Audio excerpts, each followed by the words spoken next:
आइए शुरू करते हैं न्यूज पथ पर सफर और सबसे पहले आपको दिखाते हैं ऐसी तस्वीरें जिनका जिक्र सरे रहा है। ये तस्वीरें सुर्खियों में भी है और सोशल मीडिया पर भी है।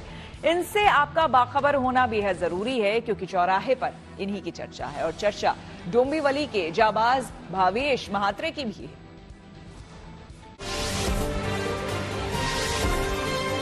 गृहमंत्री अमित शाह ने भी अपने परिवार के साथ प्रयागराज के महाकुंभ के दौरान संगम में डुबकी लगाई। इस दौरान उनके साथ सीएम योगी आदित्यनाथ, जूना अखाड़े के महामंडलेश्वर अवधेशानंद गिरी और योग गुरु बाबा रामदेव भी मौजूद रहे। सभी ने संगम में स्नान किया, वहीं उन्होंने आरती भी की। इस मौके पर अमित शाह के बेटे और आईसीसी अध्यक्ष जय शाह भी मौजूद रहे। जय शाह अपनी पत्नी और बेटे के साथ यहाँ पहुंचे। गृहमंत्री ने प्रयागराज में अक्षय वट पर पूजा अर्चना भी की, साथ ही महाकुंभ में प्रसाद भी ग्रहण किया। महाराष्ट्र के डोंबिवली में भावेश महात्रे नाम के शख्स असल जिंदगी में हीरो साबित हुए। दरअसल उन्होंने एक इमारत से गिरे बच्चे की जान बचा ली। हुआ ये कि यहाँ के अनुराज हाइट्स टावर में 2 साल का एक बच्चा नीचे गिर गया। इसी दौरान भावेश ने बच्चे को गिरते हुए देख लिया, लिहाजा वो तुरंत दौड़ते हुए उसे पकड़ने के लिए दौड़ पड़े। हालांकि बच्चा पूरी तरह से उनके हाथ में नहीं आ पाया और बच्चा हाथों से फिसल कर उनके पैरों के पास गिर गया, जिससे बच्चे की जान बच गई। इस हादसे में बच्चे और भावेश को मामूली चोटें आई हैं। इस जाबाजी के लिए सभी लोग भावेश महात्रे की तारीफ कर रहे हैं, जिनकी तत्परता और संवेदनशीलता ने एक मासूम की जान बचा ली। बिहार के आरा में डिजिटल क्रॉप सर्वे में अनोखा मामला देखने को मिला। दरअसल यहाँ हजारों जमीन के प्लॉट ऑनलाइन देखने पर हिंद महासागर में दिख रहे हैं। इससे बड़ी संख्या में किसान हैरान और परेशान हैं। कहा जा रहा है कि ऐसा तकनीकी गड़बड़ी की वजह से हो रहा है। ऐसे में सोशल मीडिया पर लोग मजाक में ये कह रहे हैं कि अब वीजा और पासपोर्ट लेकर खेती करने के लिए जल्द ही बिहार के किसान श्रीलंका और हिंद महासागर की ओर जाएंगे। हालांकि उधर कृषि पदाधिकारी ने कहा कि जल्द इस गड़बड़ी को दूर कर लिया जाएगा। वैसे ये डिजिटल क्रॉप सर्वे किसानों की जमीन के बारे में वैज्ञानिक डेटा उपलब्ध करने और जरूरतमंद किसानों की योजनाओं का उचित लाभ देने के मकसद से 20 दिसंबर से चल रहा है।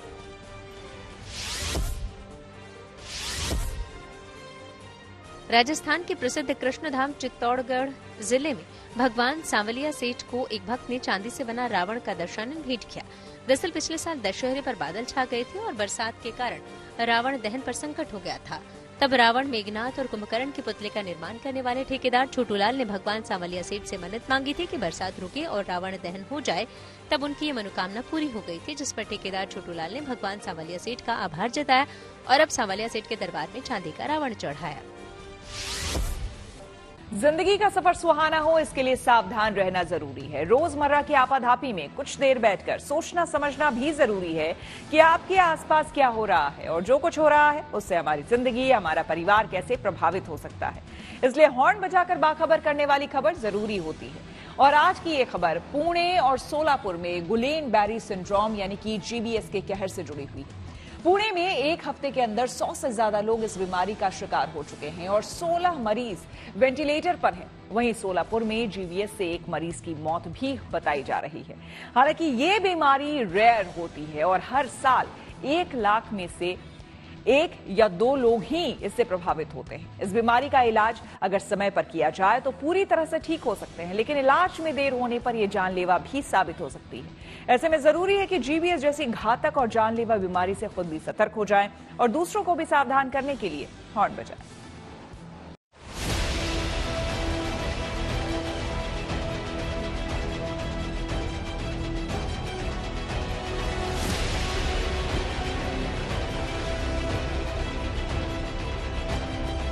पानी पूरी तरीके से साफ नहीं है, साफ सुथरा नहीं है। अरे पूरी तरीके से डेंजर जोन में अभी सब लोग हैं और पानी अभी जा रहा है। उनसे अपेक्षा है कि ये क्लोज हो जाए, फिल्ट्रेशन प्लांट बैठ जाए, उसमें कुछ लोगों को उसकी जो कुछ भी इंफॉर्मेशन है वो लोगों को मिलनी चाहिए, वो नहीं मिल रही है।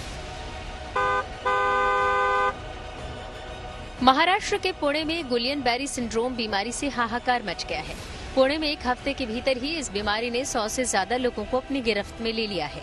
वहीं महाराष्ट्र में बुल्ढाना में अचानक लोग गंजे होने लगे, सिर से बाल एकदम से झड़ने लगे और 40 से ज्यादा लोग गंजेपन का शिकार हो गए।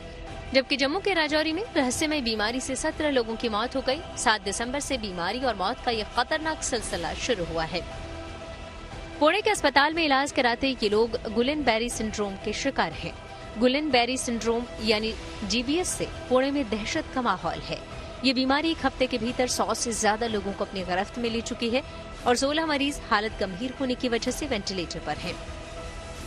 पुणे में जीबी सिंड्रोम के 101 अभी पेशेंट्स पाए गए हैं। पिछले 24 घंटे में 28 नए पेशेंट्स दाखिल हुए हैं और ऐसा सस्पेक्ट है कि एक की मौत जो सोलापुर गया था वहां उसकी मौत हुई है इसी सिंड्रोम की वजह से। यह भी आशंका जताई जा रही है।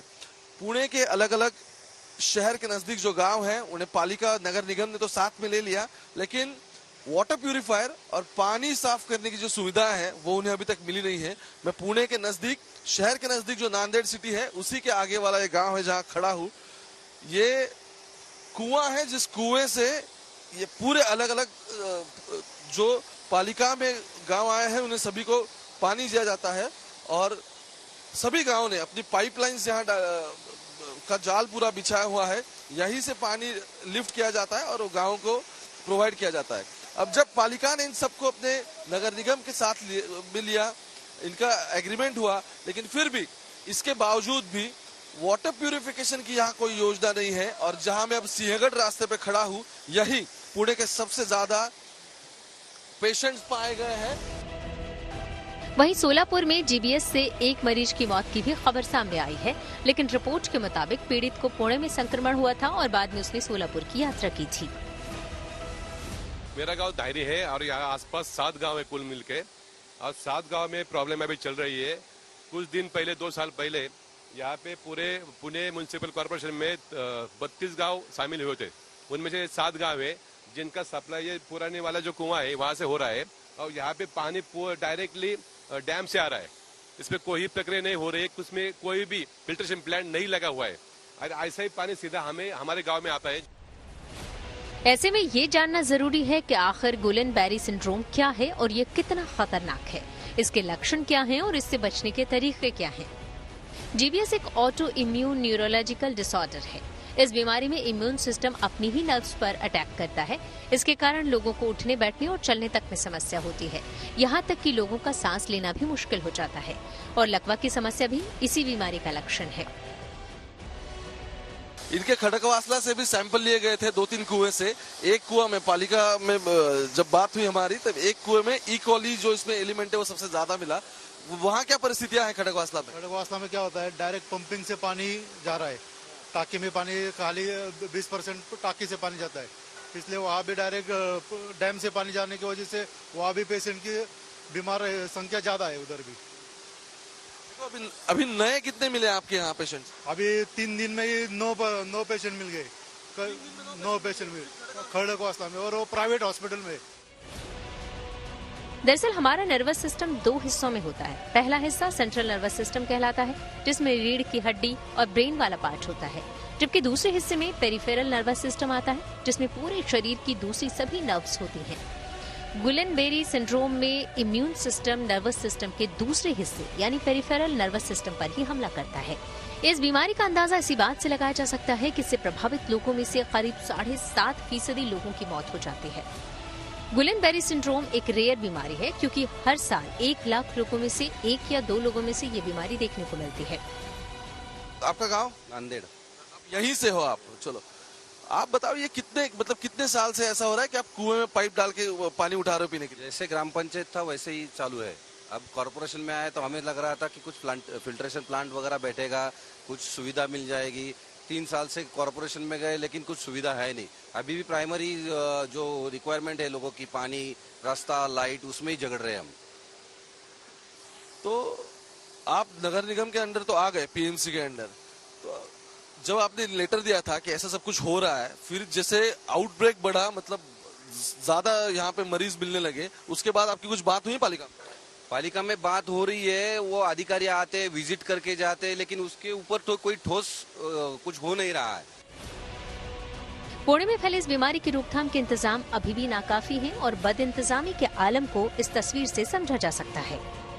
शहर के नजदीक वाले गांव पालिका नगर निगम में आ गए। पुरानी जो टंकियां थी वो पानी की टंकियों के जगह अब बड़ी बड़ी बिल्डिंग खड़ी हो गई, लेकिन कुएं वैसे ही है और यहाँ ना ही पालिका की तरफ से कोई फिल्ट्रेशन प्लांट बिठाया गया है, ना ही किसी अलग तरह की कुछ व्यवस्थाएं की गई है जिससे यहाँ के नागरिक स्वच्छ पानी पी सके। अब सवाल यह बनता है कि सिंहगढ़ रोड है, खड़कवासला है और जहां मैं खड़ा हूं धायरी, वहां मरीज बढ़ते जा रहे हैं।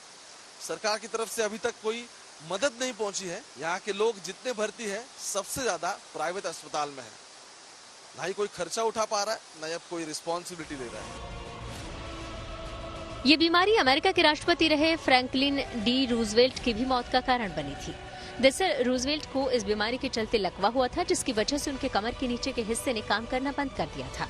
हालांकि उस समय कहा गया कि रूजवेल्ट की मौत पोलियो से हुई है, लेकिन बाद में रिसर्च से सामने आया कि उनकी मौत का कारण गुलियन बेरी सिंड्रोम ही था। हम अभी कमला नेहरू अस्पताल में हैं, जहां मेडिकल सुपरिटेंडेंट डॉक्टर बाथे हमारे साथ है। किस तरह के अरेंजमेंट्स अभी हुए हैं, क्योंकि मरीज दिन ब दिन बढ़ते जा रहे हैं, ऐसा नजर आ रहा है। कमला नेहरू हॉस्पिटल में हमने 45 बेड्स आरक्षित किए हुए हैं जीबी सिंड्रोम के पेशेंट के लिए। उसमें वार्ड में, मेल वार्ड में 15, फीमेल वार्ड में 15 एंड 15 बेड आईसीयू के लिए। तो जीबी सिंड्रोम के बारे में हम ये कह सकते हैं कि जो भी पेशेंट्स हैं उनमें जो सिम्टम्स पाए जाते हैं, उनमें एक तो हाथ पैर की ताकत कम होना, उसके बाद उनको सांस लेने के लिए तकलीफ होना और टिंगलिंग नमनेस सेंसेशन हाथ और पैर को आना, और कुछ पेशेंट्स के लिए फिर वेंटिलेटर और ऑक्सीजन की सुविधा लग सकती है। जीबीएस नाम फ्रांसीसी न्यूरोलॉजिस्ट जॉर्जस गुलिन और जीन अलेक्जेंडर बेरी के नाम पर रखा गया है, जिन्होंने फ्रांसीसी डॉक्टर आंद्रे स्ट्रोहल के साथ मिलकर 1916 में इस बीमारी के बारे में काफी रिसर्च किया। रिपोर्ट के अनुसार साल 2023 में पेरू में गुलिन बेरी सिंड्रोम ने कहर बरपाया था। इससे निपटने के लिए वहां की सरकार को 90 दिनों के लिए हेल्थ इमरजेंसी लगानी पड़ी थी। ऐसे में सवाल है कि जीबीएस सिंड्रोम बीमारी के लक्षण क्या हैं? हाथों, पैरों, टखनों या कलाई में झुनझुनी, पैरों में कमजोरी, चलने में कमजोरी, सीढ़ियां चढ़ने में दिक्कत, बोलने, चबाने या खाना निगलने में दिक्कत, आंखों की डबल विजन या आंखों को हिलाने में दिक्कत, तेज दर्द, खासतौर पर मांसपेशियों में तेज दर्द, पेशाब और मलत्याग में समस्या और सांस लेने में कठिनाई इसके प्रमुख लक्षण हैं। पूना में जो 70 से ज्यादा पेशेंट्स अभी कुछ जो मरीज दाखिल है, उनके बारे में देखा जाए तो उनमें ये कैम्पलोबैक्टर जेजुनी और नोरोवायरस, ये बैक्टीरिया और वायरस पाए गए हैं। इसका कारण है कि ये जो है ये खराब पानी की वजह से होता है। पूना में और पूना के आजू बाजू में काफ़ी जगह पर जो पानी, जो फिल्टर पानी कॉरपोरेशन का जो आता है, उसके साथ ड्रेनेज वाटर का भी लाइन चली जाती है, और वो जब फूटती है तो एक दूसरे का पानी ड्रेनेज वाटर पीने के पानी में चला जाता है और ये बीमारी होने के चांसेस बढ़ते हैं। जीबीएस बीमारी से लोग दहशत के साए में हैं। ऐसे में ये जानना जरूरी है कि इससे कैसे बचा जा सकता है। हालांकि गुलियन बेरी सिंड्रोम का कोई सटीक इलाज नहीं है, लेकिन इसके लक्षणों को कम करने और रिकवरी की प्रक्रिया को तेज करने के लिए इलाज होता है। इसमें ब्लड की प्लाज्मा को बदलने की प्रक्रिया शामिल होती है, जिससे शरीर से विषाक्त पदार्थों को बाहर निकाला जाता है और नर्वस सिस्टम को राहत मिलती है।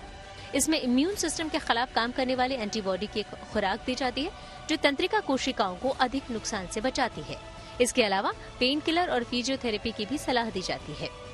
जाहिर है, जीबीएस ऐसी बीमारी है जिसका सटीक इलाज नहीं है। ऐसे में जरूरी है कि जीबीएस जैसी घातक और जानलेवा बीमारी से खुद सतर्क हो जाएं और दूसरों को भी सावधान करने के लिए हॉर्न बजाएं। पुणे से ओमकार वाबले के साथ bureau report, good news today. PM ने फिर से एक देश एक चुनाव पर दिया जोर। आइए सीधे आपको लिए चलते हैं न्यूज एक्सप्रेसवे पर, जहां देश भर की कुछ और जरूरी खबरें कर रही हैं आपका इंतजार। प्रधानमंत्री नरेंद्र मोदी और अमेरिकी राष्ट्रपति डोनाल्ड ट्रंप के बीच फोन पर बातचीत हुई। ट्रंप के राष्ट्रपति बनने के बाद ये दोनों के बीच पहली बातचीत है। इसको लेकर प्रधानमंत्री मोदी ने सोशल मीडिया पर एक पोस्ट शेयर की। इसमें उन्होंने लिखा कि अपने दोस्त राष्ट्रपति डोनाल्ड ट्रंप से बात कर बहुत खुशी हुई। उन्हें उनके ऐतिहासिक दूसरे कार्यकाल के लिए बधाई दी। हम परस्पर लाभकारी और विश्वसनीय साझेदारी के लिए प्रतिबद्ध हैं। साथ ही पीएम ने लिखा कि हम अपने लोगों के कल्याण और वैश्विक शांति, समृद्धि और सुरक्षा के लिए मिलकर काम करेंगे। प्रधानमंत्री नरेंद्र मोदी एनसीसी के सालाना कार्यक्रम में शामिल हुए। ये कार्यक्रम दिल्ली के करियप्पा परेड ग्राउंड में हुआ। इस दौरान एनसीसी कैडेट्स ने रंगारंग कार्यक्रम भी पेश किए। इस खास मौके पर रक्षा मंत्री राजनाथ सिंह भी वहां मौजूद रहे। वहीं पीएम ने युवाओं को देश के विकास के लिए प्रेरित किया। साथ ही उन्होंने आर्ट या किसी भी क्षेत्र में क्रिएटिविटी पर जोर दिया। इसके अलावा पीएम ने युवाओं से राजनीति में नए सुझावों के साथ आगे आने को कहा। एनसीसी के कार्यक्रम में प्रधानमंत्री नरेंद्र मोदी ने एक देश एक चुनाव पर जोर दिया। उन्होंने कहा कि इस पर चर्चा जरूरी है। अमेरिका में 4 साल में एक बार चुनाव होता है, जिसके बाद लोग देश के विकास में लग जाते हैं। पीएम ने ये भी दलील दी कि पहले लोकसभा और विधानसभा के चुनाव एक साथ ही होते थे, लेकिन फिर ये पैटर्न टूट गया। इसका देश को बहुत नुकसान उठाना पड़ा। उनके मुताबिक हर चुनाव में वोटर लिस्ट समेत बहुत सारे काम होते हैं, जिससे अक्सर टीचरों की ड्यूटी लगती है और पढ़ाई भी प्रभावित होती है। प्रयागराज महाकुंभ के दौरान सनातन बोर्ड के प्रारूप का प्रस्ताव संतों ने पारित कर दिया। सनातन धर्म संसद में कथावाचक देवकीनंदन ठाकुर जी महाराज ने ये प्रारूप पेश किया। अब जल्दी सरकार के सामने सनातन बोर्ड बनाने की मांग उठाई जाएगी। हालांकि देवकीनंदन ठाकुर की बुलाई इस सनातन धर्म संसद की बैठक में अखाड़ों के महामंडलेश्वर नहीं पहुंचे थे।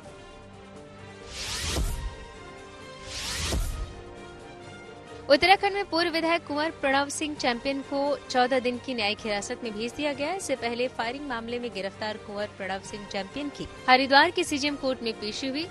उन पर कानपुर से विधायक उमेश कुमार के दफ्तर पर फायरिंग करने का आरोप है। British singer Chris Martin Prayagraj Mahakumbh पहुंचे। वो अपने रॉक बैंड कोल्ड प्ले के साथ इन दिनों भारत में हैं और मुंबई, अहमदाबाद समेत अलग अलग जगहों पर परफॉर्म कर रहे हैं। इसी बीच भारतीय संस्कृति उन्हें प्रयागराज भी खींच लाई।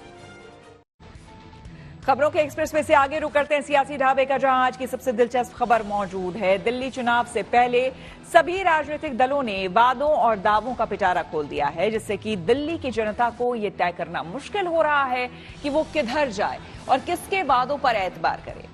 आज आम आदमी पार्टी ने अपना घोषणा पत्र जारी कर 15 गारंटियों का ऐलान किया, जिसमें महिला सुरक्षा, युवकों को रोजगार, यमुना सफाई, महंगाई से मुक्ति, छात्रों और बुजुर्गों से कई वादे किए गए।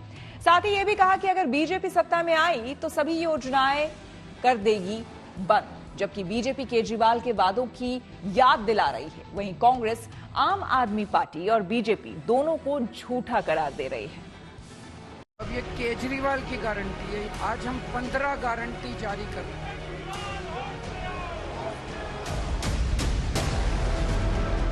दिल्ली में विधानसभा चुनाव की वोटिंग के लिए अब हफ्ता भर बचा है, लेकिन अभी भी वादों और दावों की झड़ी लगी है। आज भी आम आदमी पार्टी के संयोजक अरविंद केजरीवाल ने मैनिफेस्टो जारी करके वादों का पिटारा खोल दिया। केजरीवाल ने अपने घोषणा पत्र में 15 गारंटी का ऐलान करते हुए रोजगार, शिक्षा, स्वास्थ्य और महिला सम्मान पर बड़े वादे किए। किस तरह से दिल्ली के एक एक बच्चे को रोजगार दिया जाएगा, तो सबसे पहली है रोजगार की गारंटी। दूसरी गारंटी है महिला सम्मान योजना। तीसरी गारंटी है संजीवनी योजना। मैं उन सभी बुजुर्गों को यह आश्वासन देना चाहता हूं कि आपका बेटा जब तक जिंदा है, आपका मैं अच्छे से अच्छा इलाज कराऊंगा। केजरीवाल घोषणा पत्र जारी करते हुए ये कहने से भी नहीं चूके कि अगर बीजेपी दिल्ली की सत्ता में आ गई तो मुफ्त की सारी योजनाएं बंद कर देगी। इस पर बीजेपी ने भी पलटवार किया।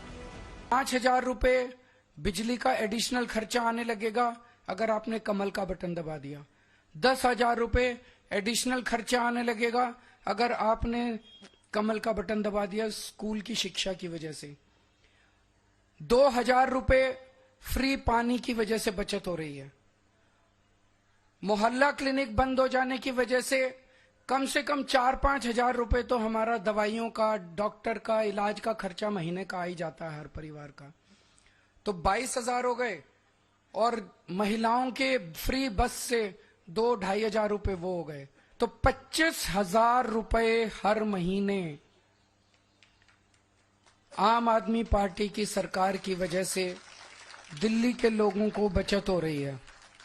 रोज नई घोषणा, रोज नए झूठ, रोज नए वायदे, इनके किसी भी प्रचार प्रसार में इन्होंने काम क्या किया है? 11 साल में क्या काम गरीबों के लिए किया, किसानों के लिए किया, बुजुर्गों के लिए किया, महिलाओं के लिए किया? वो 11 साल में कोई काम नहीं बता रहे।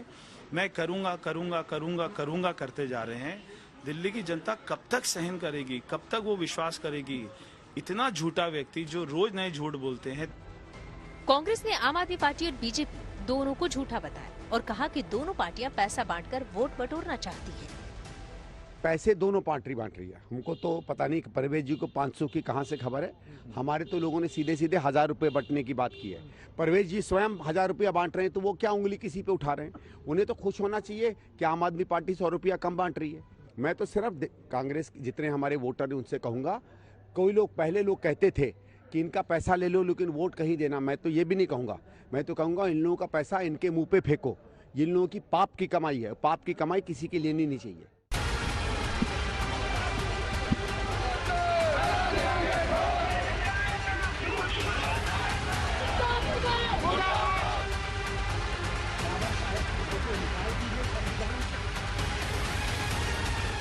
वहीं अंबेडकर के अपमान पर दिल्ली से अमृतसर तक आम आदमी पार्टी के खिलाफ प्रदर्शन हो रहे हैं।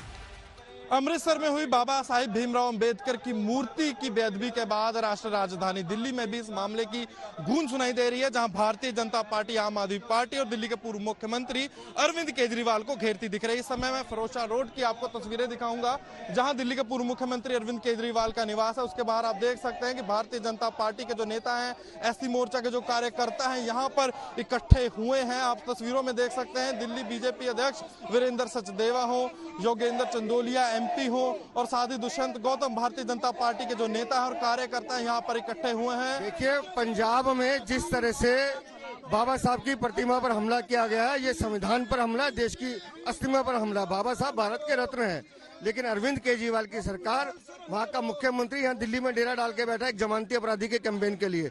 और जिस तरह की हरकत वहाँ हुई है, ये अरविंद केजरीवाल और पंजाब सरकार की सहमति के बिना हो नहीं सकता। हम सब ने एक पत्र लिखा है कि हम वहाँ जाना चाहते हैं। अरविंद केजरीवाल को माफी मांगनी चाहिए, भगवंत मान को इस्तीफा देना चाहिए।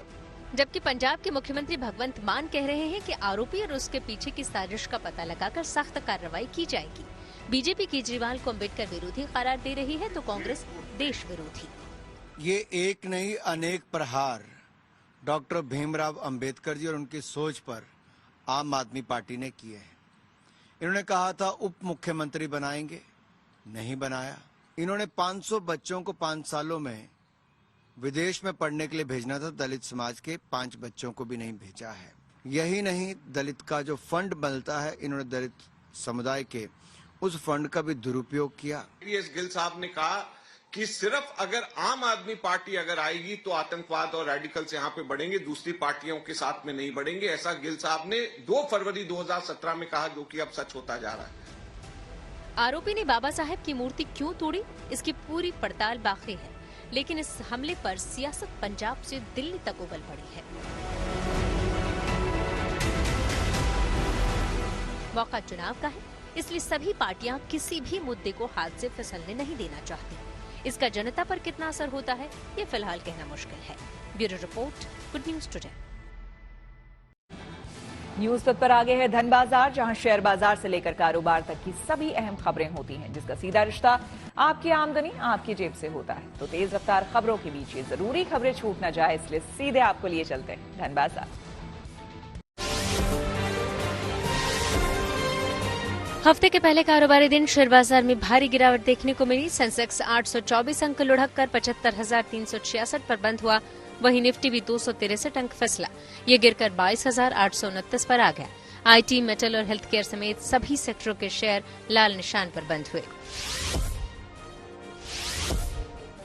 सोने चांदी की कीमतों में गिरावट आई। दिल्ली सराफा बाजार में सोमवार को सोना 100 रुपए सस्ता हुआ। इसके साथ ही दिल्ली में 10 ग्राम सोने की कीमत घटकर 83,000 रुपए हो गई।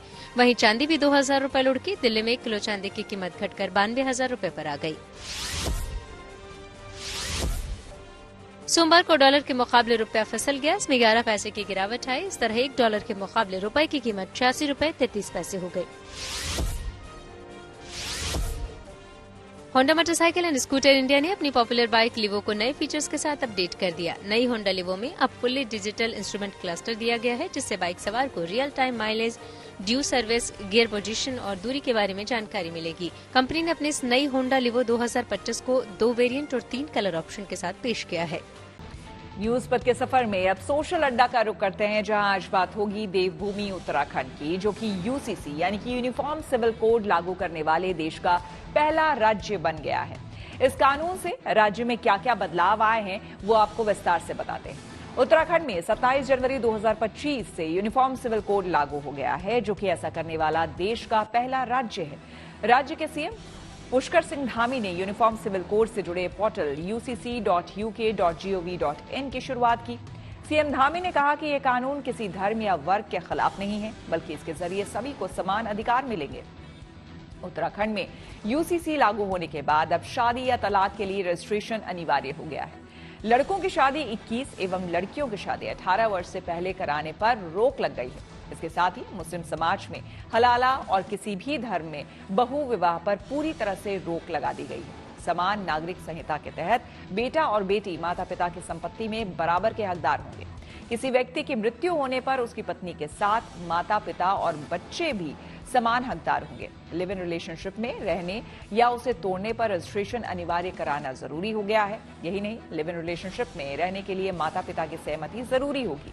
वहीं अनुसूचित जातियों और संरक्षित समुदायों को यूनिफॉर्म सिविल कोड के दायरे से बाहर रखा गया है। खास बात यह है कि उत्तराखंड से बाहर रहने वाले राज्य के निवासियों को भी ये समान नागरिक संहिता कानून को मानना होगा। इस ऐतिहासिक पहल को लेकर हमने कुछ लोगों से बात की और उनकी राय जानी। यूसीसी आ चुका है, क्या कहेंगे?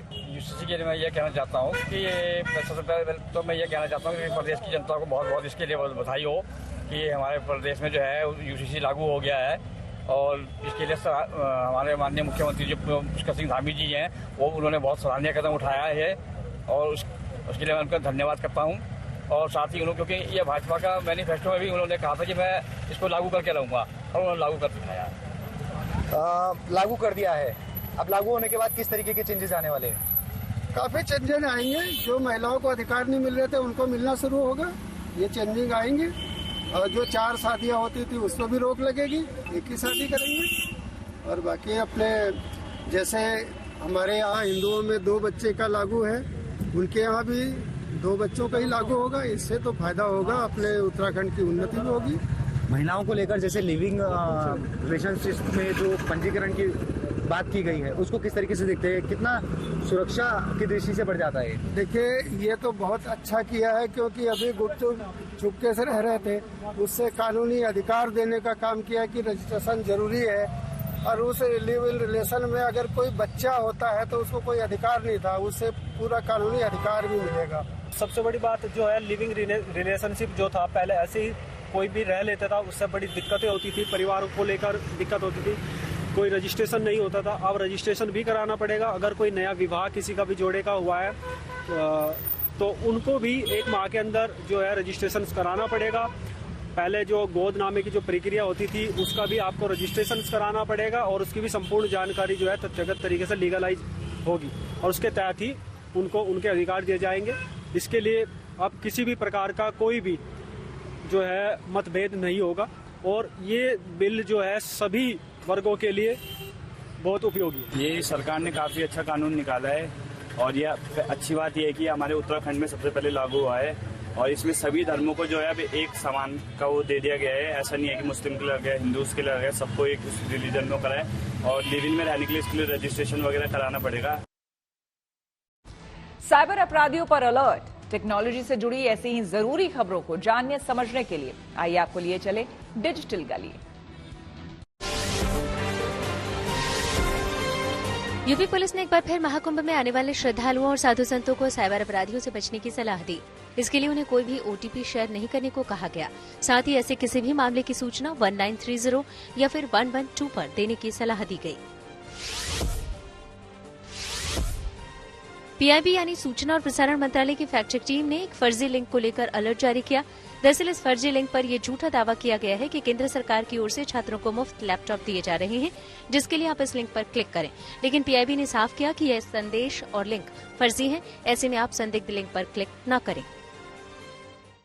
इसी के साथ न्यूज पथ में मेरे यानी कि श्वेता झा के साथ फिलहाल इतना ही। देश दुनिया के तमाम पॉजिटिव खबरों के लिए देखते रहिए गुड न्यूज टुडे।